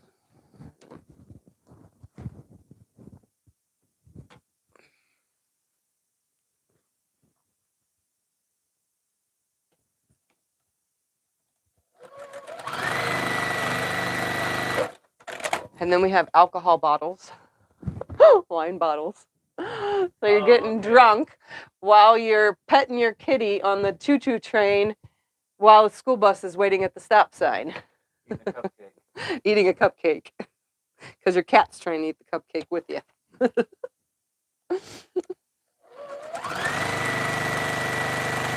See, you can play a nice I Spy story with this. It's fun.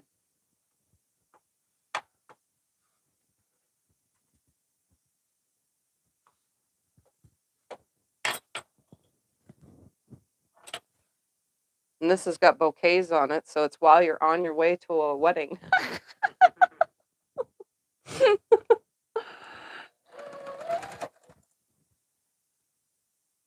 See all the things you can make up.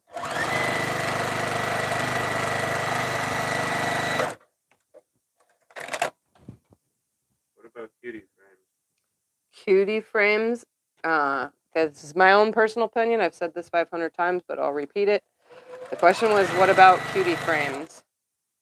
Personal, yes, personal opinion here, guys. I'm not trying to trash their product. If you want a long arm, get a long arm. I had this on a frame, this Juki TL 2010Q on a 10-foot frame, and I absolutely hated it. These machines are meant for the feed dogs to suck in the fabric, or you move the fabric nice and free motion quilted. It's not meant to be on a tray with wheels moving around over it. It's meant to stay stationary in one spot while you move your fabric some way or another in the throat space, not on a frame. And I know there's lots of people out there that have purchased it. That's the only space they have is their table. So they set up their little cutie frame and their table.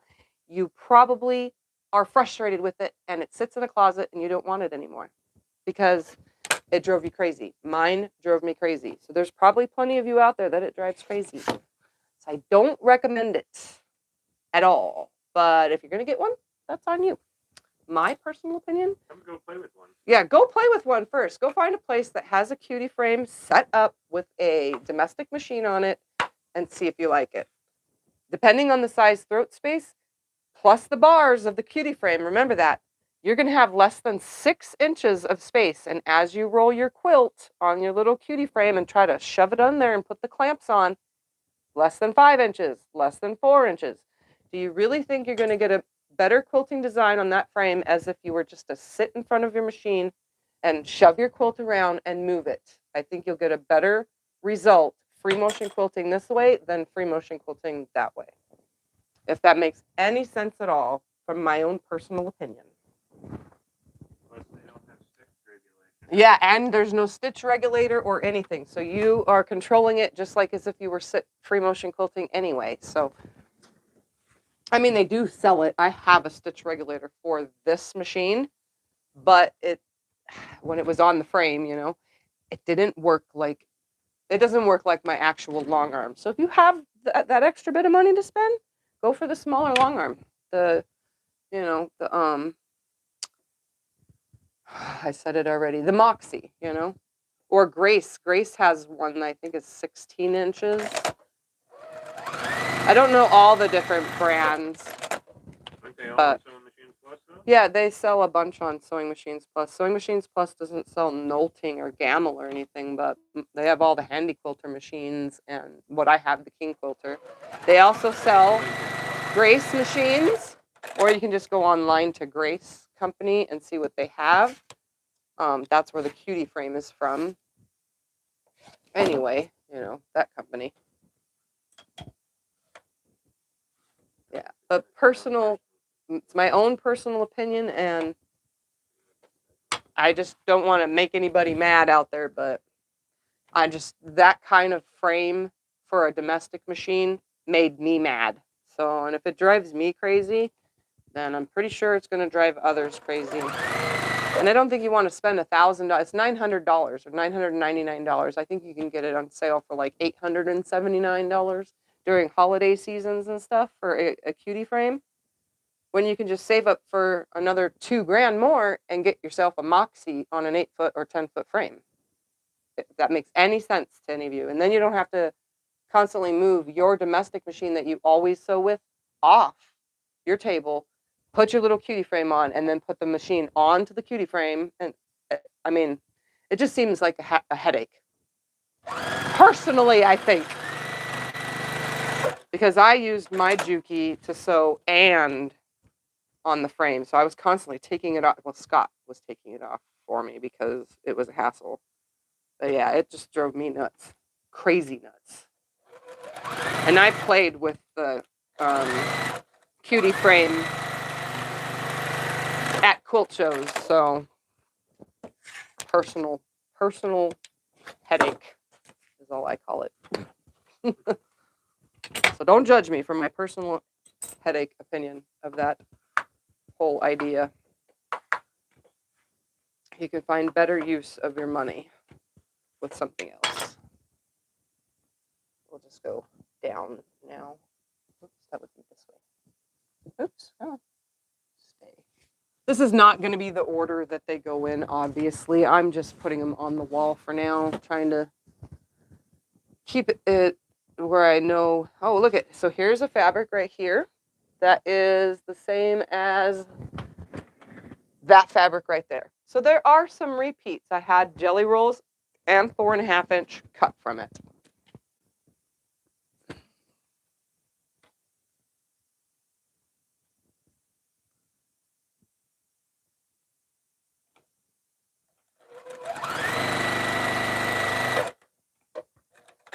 But I did want quite the mix-up of all this, so that's good.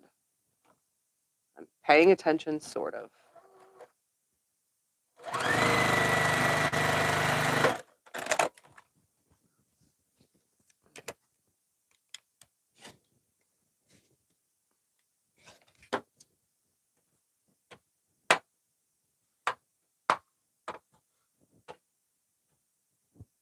This one's kind of like snowflakes, I think, which we don't have any yet. So now it's snowing on our cupcake.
Yeah, a lot of people send me their quilts instead of buying a lot. That's what long armors are there for.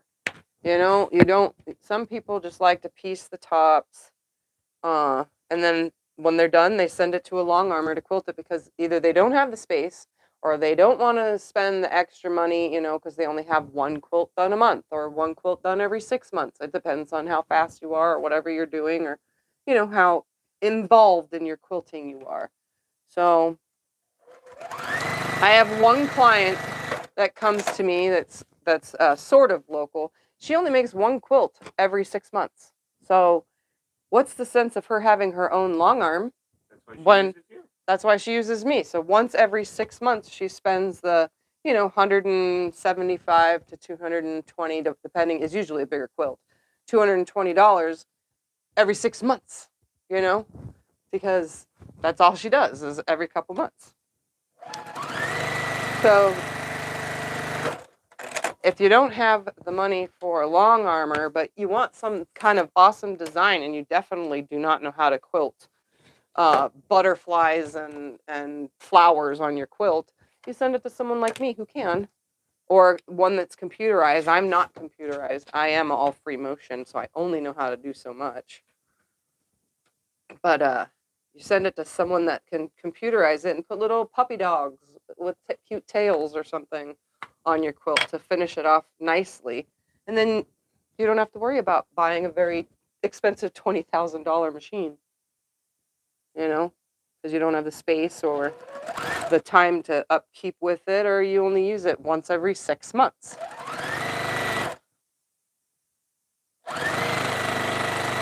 That was actually one of mine and Scott's arguments. You know, I was so pissed off about the Juki being on the frame that I was not even quilting that much. I was doing a lot more sit down free motion. So one of the arguments was, well, how often are you even going to use it? Are you going to still long arm quilt for clients, which is what I was doing, but not as much because I didn't have the throat space. So he's like, and it makes sense. If you're going to spend $10,000, how often are you going to use that machine?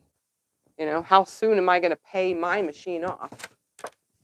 So I made it worth it. And now my machine has been pretty much paid off for 2 years now. You know, it took that long.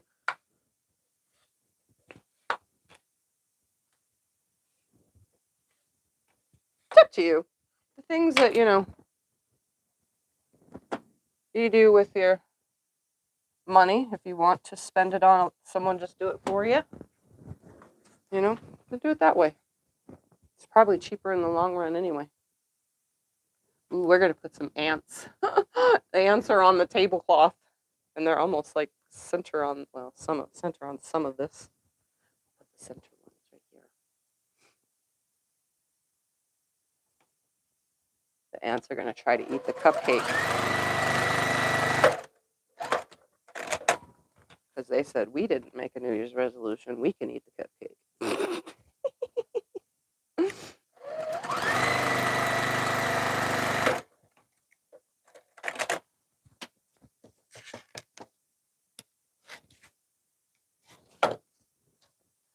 The fabric that I just did last was from 2003. Told you, there's some old stuff in here that you'll probably have not seen for a long time. So you're going to see something go, I used that fabric in 1982 on blah, blah, blah quilt.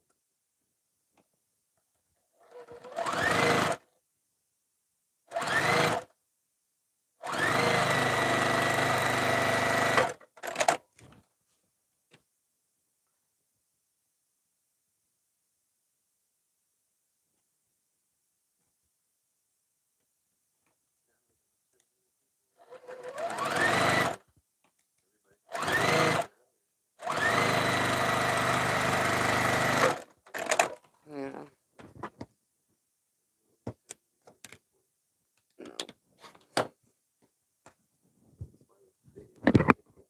Oh.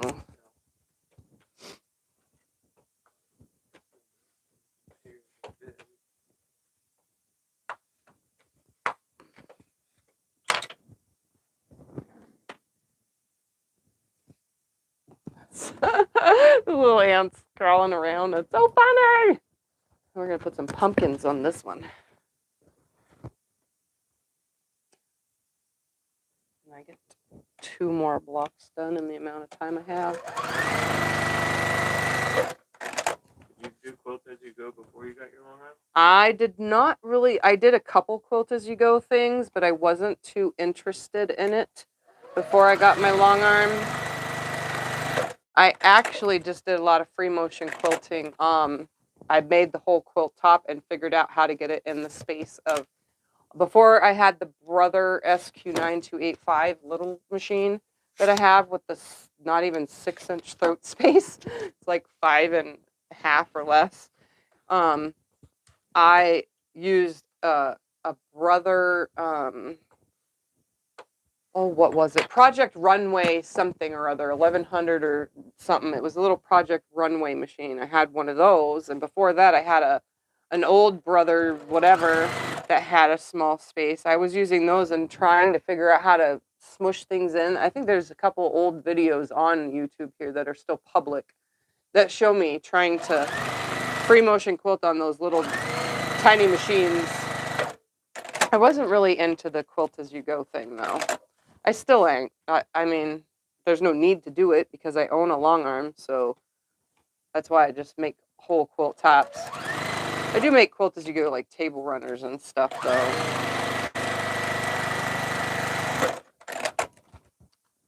But I still prefer to just quilt them on the Longarm. And I don't really ever free motion quilt sit down anymore either. It's mainly all taken to the Longarm.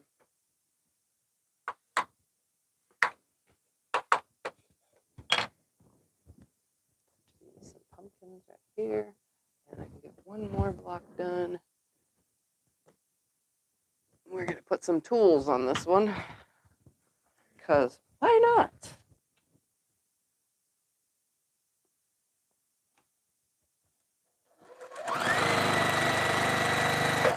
Any more questions while I'm still here? Say them now or forever hold your question piece until my next live. Or you can always put a question in the comments section.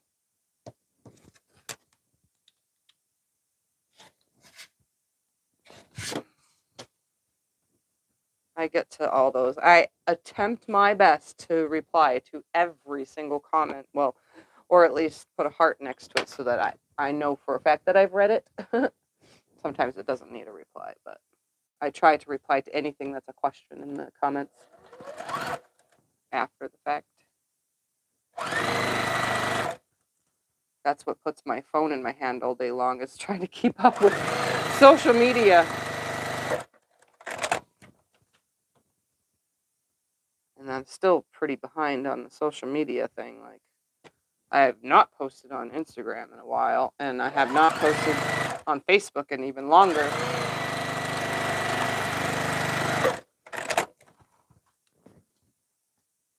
I mean, I have for reminders, but that's about it. All right.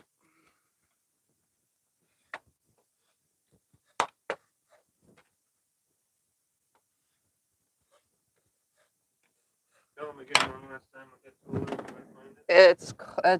It's a wooden finger presser, and you can find it at tquilts.com. If you click on the link, it'll take you to T-Quilt's channel, which has a link to tquilts.com, or you can just go to tquilts.com and tell her Tiffany sent you. 1, 2, 3, 4, 5, 6. Wait, 1, 2, 3, 4, 5, 6. 24, 36. I made 36 blocks in 2 hours. That's not bad for doing one block at a time. That's big enough for a quilt right there. Yeah, that's big enough for a quilt right there. I could go ahead and make a bunch. I can add sashing in yellow to every single one, making them all this big, and make, I don't know however many scrap quilts out of all this, but I'm going to go bigger just because yeah, I'm just going to go bigger and make 2 quilts instead of just 1. Well, obviously, there's no way to make just 1 now because that would be enormous. So I'm going to make 2 quilts out of all this. There's not going to be any sashing, I think, because I didn't have enough strips, I think, to get 90 that I needed or whatever. Actually, I needed more than 190 because now I need all 300 and something. I'm going to add the yellow. I'm going to add yellow around like this on a bunch of them and just scatter them throughout both quilts. I think that'll work. And then that'll be super scrappy, and yeah, I like it. I think it's wonky. It's crazy. Very, very, very scrappy. There's so many different fabrics here. Like, whew, that's a lot. And then I'm still going to get a jelly roll race out of all the leftovers, which is probably going to be a king size jelly roll race. I have not done a king size. I have done a full size jelly roll race, but not a king size yet. So that should be interesting because this is enough for a king size just with what's here. No additional added colors. All right. Any other questions that I need to get to? I don't see any off the top.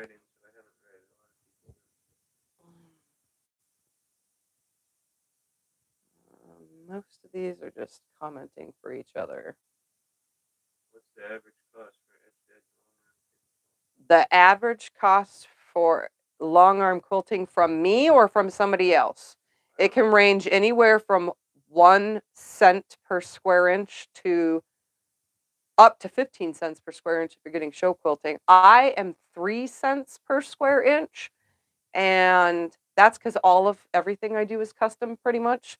But if you want custom quilting, like stitch in the ditch and doing specific things in specific blocks kind of stitching, then it goes up.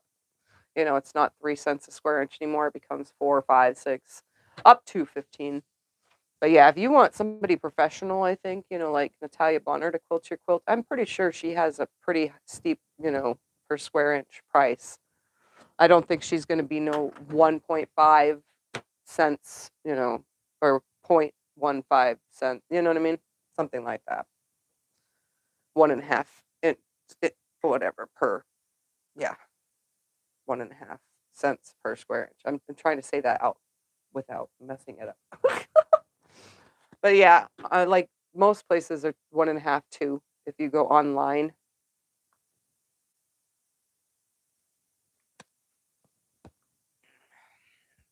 All right. Yeah, and if you want, Eric says some in LA charge a quarter. some in LA charge a quarter. Yeah, Wow. that's a lot, but they must be some really good quilters. That's cheaper for them to mail it Yeah, here and back. yeah, That's way cheaper. yeah, Wow, that's crazy. yeah. The only thing I make, you know, like extras for my long arm quilting, obviously it's 3 cents a square inch, but you pay for your batting if you want me to supply your batting. And if you want me to bind for you, that's an extra charge. If you want tags made, you know, embroidered tags made, that's an extra charge.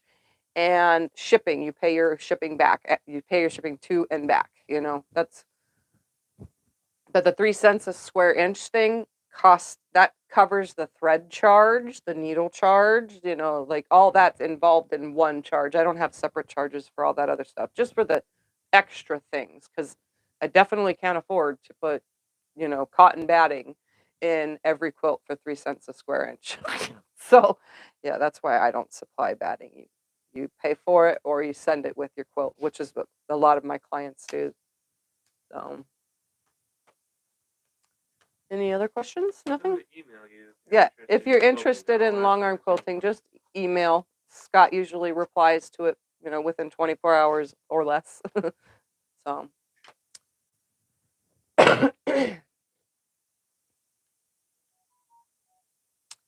all right. Well, it's time for me to get off. Wow, this This is is $1.67. $1.67 a square inch. Are you Holy sure? guacamole. And that's in We charge 3 cents Vegas. a square inch. Yeah, I charge 3 cents a square inch. And everything's custom. You know, I can quilt the same motif on a bunch of quilts, but they're never the same because it's not a computer. I can't replicate the same thing more than once. It just happens that one time.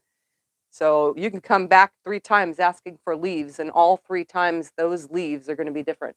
And maybe the same thing, but they're going to be different. So, wow, a lot of you pay a lot. That's crazy. All right, I'm going to go. I have managed to do these, and next Sunday I'm going to still be doing this. I'm going to do some more off camera though, because I do have to cut more of these and get some more done, and then I'm going to find a yellow and start incorporating yellow into it as well. So make a jelly roll quilt for a queen size bed, 2 jelly rolls, or it's like 2.5. It's 2.5 jelly rolls. So it's a lot of strips. Anyways, all right, I will see you guys next Sunday, and you'll see a video, but sometime this week. I'm not 100% sure when I'll be done editing it. So, but you guys will love it. So, and thank you for whoever sent the new rotary cutter. Thank you very much for that. You know who you are. So, anyways, talk to you all later. Bye.